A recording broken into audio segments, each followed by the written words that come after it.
Sticker ভিসাতে আমরা সাধারণত অন্যান্য এজেন্সি যেভাবে কাজ করে আমরা সেটা ফোকাস করে কাজ করি না। এই জন্য আমাদের সাকসেস রেট অন্যদের থেকে যথেষ্ট বেশি। ভিসা প্রসেসিং এর একটা বড় অংশ হচ্ছে লজিস্টিক। আমাদের অলওয়েজ প্রায়োরিটি থাকে।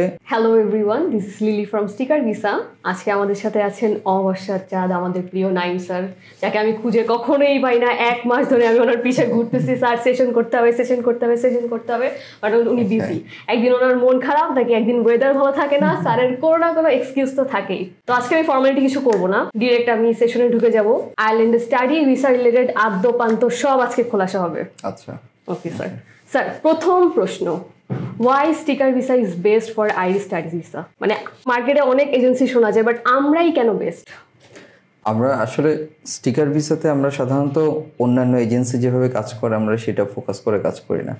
আমাদের অলওয়েজ প্রায়োরিটি থাকে যে স্টুডেন্টের এডুকেশনের পাশাপাশি ফার্দার ক্যারিয়ার কোনটা তার জন্য বেটার হবে। তো সেইটাকে ফোকাস করে আমরা অলওয়েজ প্রায়োরিটি দেই বা স্টুডেন্টকে অ্যাসিস্ট করি যে তাদের কোর্স সিলেকশনের ক্ষেত্রে যদি তাদের সেই ক্ষেত্রে কোনো অ্যাসিস্ট্যান্স লাগে। অনেকে কনফিউজ থাকে যে আদৌ কোন কোর্সে যাবে সেটা তার জন্য ভালো হবে না। অনেক স্টুডেন্ট দেখা যায় যে নিজের পার্টিকুলার ফিল্ডের বাহিরে এমন একটা কোর্স সিলেক্ট করে যেটার জন্য সে হয়তো ভিসাই পাবে না বা এলিজিবল না। তো আমরা অলওয়েজ স্টুডেন্টের পার্সপেক্টিভ থেকে চিন্তা করি যে কোনটা তার জন্য বেটার হবে। এই জন্য সবসময় দেখা যায় যে আমাদের সাকসেস রেট অন্যদের থেকে যথেষ্ট বেশি, এই শুধু প্রায়োরিটাইজিংয়ের জন্য। এই কারণে আসলে মার্কেটে আমাদের নাম অন্যদের থেকে অনেক বেশি শোনা যায়। মেইনলি এটাই হচ্ছে রিজন। স্যার, আরেকটা কথা শুনে থাকি যে আমাদের মাধ্যমে সব ফাইল পাঠানো হয়, এটা কি ট্রু?